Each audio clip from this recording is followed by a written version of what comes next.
मोर्शी शहरातील नवीन शासकीय मत्स्य विज्ञान महाविद्यालयाच्या नवीन शासकीय इमारतीचा भूमिपूजन सोहळा महाराष्ट्र राज्याचे मुख्यमंत्री देवेंद्र फडणवीस यांच्या हस्ते संपन्न झाला। महसूल मंत्री चंद्रशेखर बावनकुळे, मत्स्य व्यवसाय विकास मंत्री नितेश राणे यांच्यासह भारतीय जनता पक्षाचे अनेक मान्यवर या कार्यक्रमाला उपस्थित होते।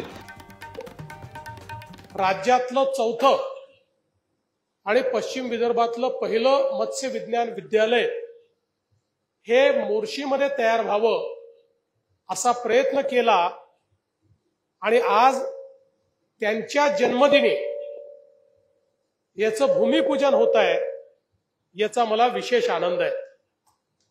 मी सर्वप्रथम आपल्या सगळ्यांच्या वतीने डॉक्टर बोंडे यांना जन्मदिनाच्या हार्दिक शुभेच्छा देतो आणि ईश्वराला प्रार्थना करतो की ईश्वराने त्यांना उत्तम आरोग्य द्यावं आणि आपल्या सर्वांची सेवा करण्याकरता असंच सातत्याने उत्साहित आणि प्रेरित ठेवावं।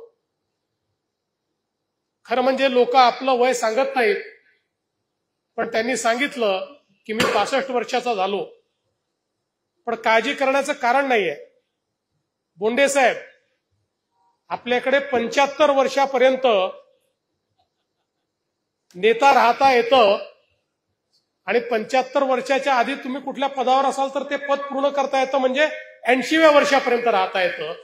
त्यामुळे तुम्ही अजून भरपूर काळ राजकारणामध्ये काम करणार आहात आणि मला या निमित्ताने सांगितलं पाहिजे की डॉक्टर बोंडे 2014ला जेव्हा निवडून आले त्यावेळी सभागृहामध्ये शेती क्षेत्राच्या संदर्भात ऑथेंटिकली बोलू शकेल, संपूर्ण ज्ञानाने बोलू शकेल, शेतीची चतुरस्त्र माहिती असलेला अशा प्रकारचा आमदार कोण, असा आम्ही विचार करायचो।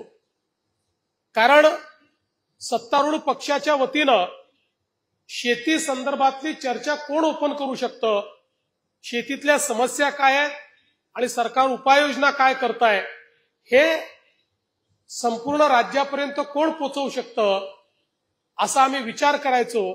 त्यावेळी आमच्या समोर एकच नाव यायचं आणि ते नाव म्हणजे डॉक्टर बोंडेंचं। सातत्याने डॉक्टर बोंडेंनी या ठिकाणी या सगळ्या समस्या मांडल्या आणि म्हणूनच मला ज्यावेळी मंत्रिमंडळ विस्तारामध्ये काही खाती बदलायची होती, काही नवीन मंत्री घ्यायचे होते, मी पहिला निर्णय हा केला की कृषी मंत्रीपदी डॉक्टर बोंडेंना घ्यायचं आणि त्यांना कृषी मंत्री म्हणून माझ्या मंत्रिमंडळात घेतलं। त्यांना कमी वेळ मिळाला, पण त्या कमी वेळातही अनेक चांगले निर्णय हे बोंडे साहेबांनी घेतले। राज्याच्या हिताचे, शेतकऱ्याच्या हिताचे अनेक निर्णय हे त्यांच्या माध्यमातून त्या ठिकाणी झाले आणि त्यातलाच एक निर्णय हा या मत्स्य विज्ञान विद्यापीठाचा निर्णय होता।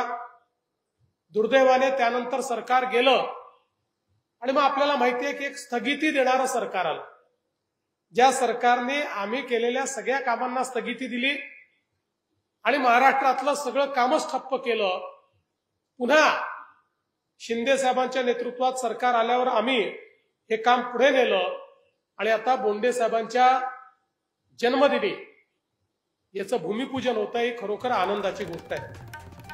महाराष्ट्राच्या ग्रामीण भागातील शिक्षण व विकासाला चालना या मत्स्य विज्ञान महाविद्यालयामुळे मिळणार असून खासदार डॉक्टर अनिल बोंडे यांच्या सातत्य व प्रयत्नाला आज खऱ्या अर्थानं यश आलं असल्याचं मान्यवरांनी आपल्या भाषणातून व्यक्त केलं। जन्मत लाईव्ह न्यूज करता मोर्शीहून सोमेश्वर शहाणे यांची रिपोर्ट।